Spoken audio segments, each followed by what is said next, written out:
How to turn off Meta AI on Instagram. Hi everyone, I'm here to assist you today. Without any delay, let's jump right in. First, open Instagram on your device.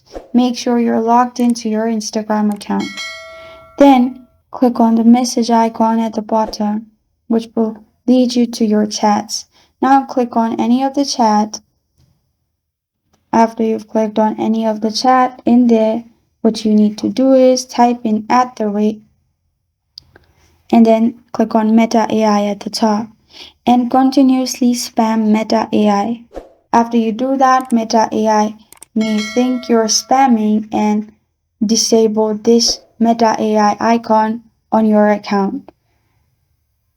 This is the only option you can do. There is no other option or button to simply turn off Meta AI. And this is how to turn off Meta AI on Instagram. Thank you for joining me today. If this video helps you out, please leave a like and subscribe for more. Got a question or want to suggest a topic? Comment below. Thank you for watching.